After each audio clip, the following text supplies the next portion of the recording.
Hello Whovians and welcome to my latest Doctor Who review, where today I review Doctor Who, The Sea Devils, starring John Pertwee as the third Doctor. Okay, so this is the 62nd Doctor Who story, and it is the third story of the third season of John Pertwee, otherwise known as Season 9. Yep, Season 9. And also starring Katy Manning as Jo Grant. Okay, so the plot of this story. The Doctor and Jo visit the Master in his high-security prison on an island off the south coast of England. The Governor, Colonel Trenchard, says ships have been disappearing mysteriously at sea. The Doctor discovers that Trenchard and the Master are in league to contact the Sea Devils, a race of reptiles in hibernation in a base beneath the sea, who have been awoken by a recent work on a nearby sea fort. The Master intends to use his new allies to help him conquer the world.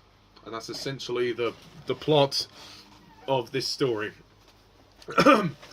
Okay, so the Sea Devils. Well, I am very happy to say that this is a major improvement over the previous story. I thought the previous story was very mediocre, very lackluster. I didn't care for it. Not terrible, but didn't care for it. This is much better. The Sea Devils is very intuitive. I like the setting of this. This is one of the most unique settings for a Doctor Who story. The fact that it's set near the coast, it's set towards, well, the sea, which is really cool. And a lot of the supporting cast are like characters who would appear in the Navy, which is really good. And it is a welcome return for Roger Delgado as the Master, who is fantastic in this story. He's very devious, and he's using his hypnosis abilities quite frequently. And it's interesting to see him in league with Trenchard, the Warden, who I guess doesn't completely trust him, but he's working with him anyway. And yeah, I mean, and the Sea Devils themselves, they look very cool. I like the prosthetics that are done for them. I think they look very freaky, and they're very tall. They kind of have, in a way, they kind of have like faces of birds, but they look aquatic. They look like a bird's head on like a giant fish man. You know, it's very, very clever, very creative. And I mean, it does take a while to get to them before they actually appear. We don't really see them until like halfway into the story, but still, when they do appear, it's very good.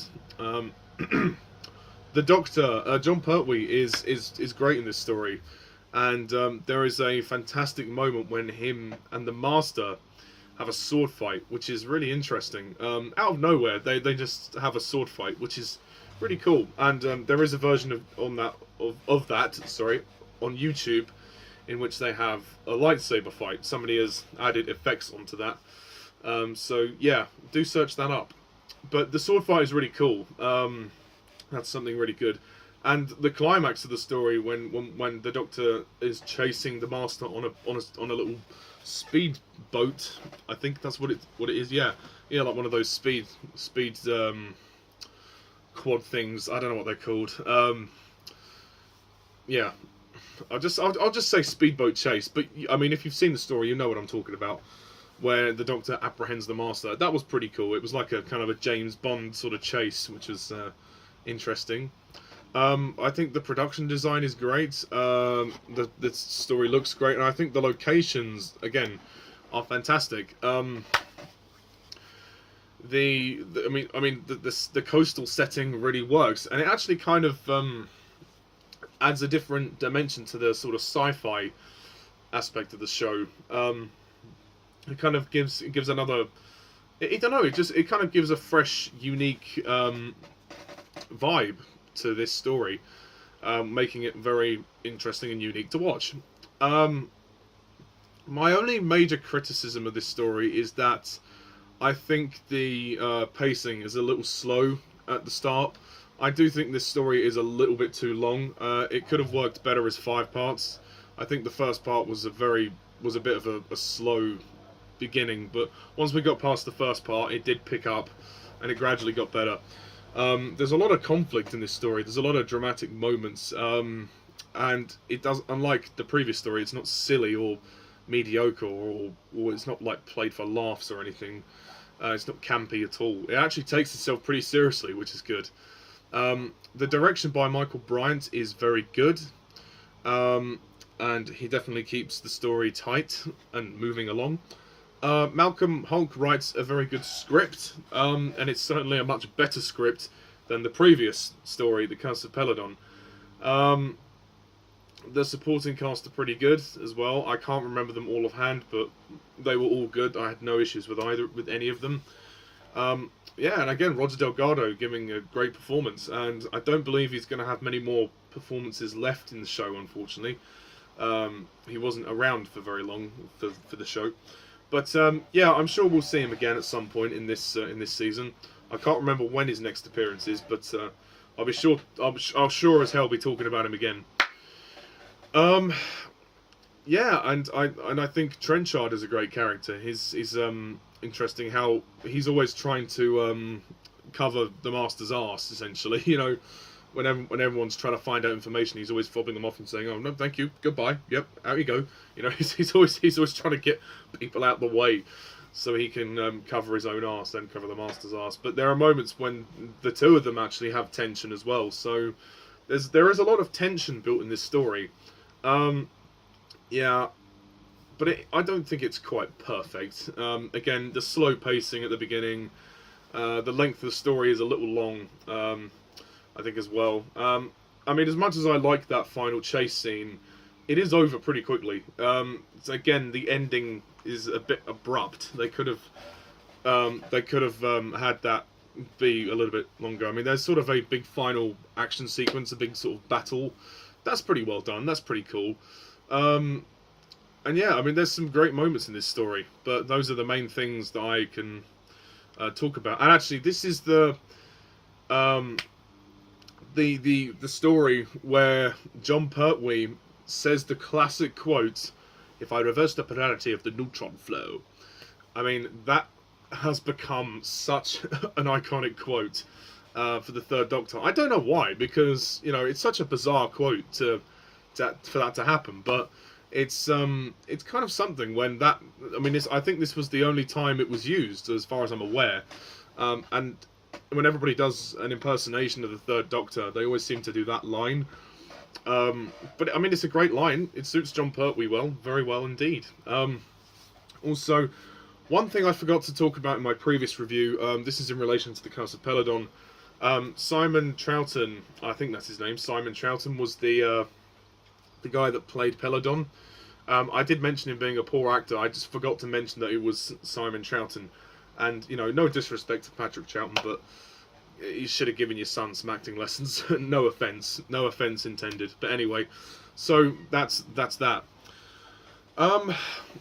Apparently there was a budget problem with this story. Yeah, because there was an expensive location where they had to film. And Michael Bryant's solution to the budgeting problem was not to hire Dudley Simpson to do the score. So this time Dudley Simpson did not compose the score. It was actually the BBC Radiophonic Workshop. And the score has kind of an electric vibe to it. It was electronically made. Malcolm Clarke was the composer. Yeah, and I believe it was performed at the 2013 proms with Doctor Who. But that's an interesting fact. I just thought I'd mention that. Okay, so that's kind of my review of the Sea Devils. I'm going to score this story a very strong 9 out of 10.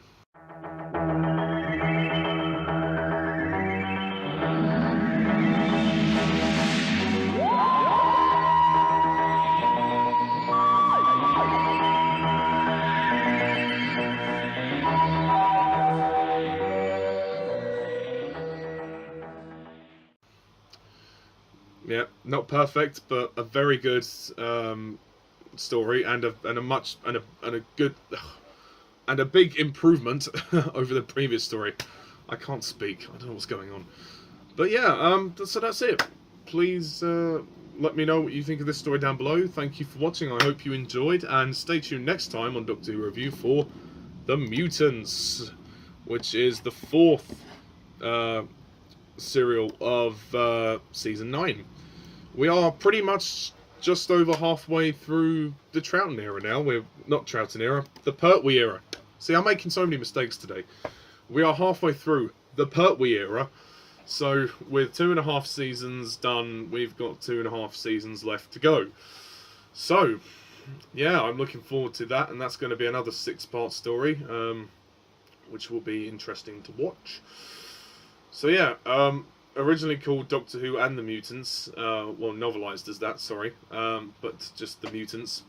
So, that'll be next time on the Doctor Who Review. Until then, thank you guys all for watching, and as always, I'm Mr. TARDIS11. See ya.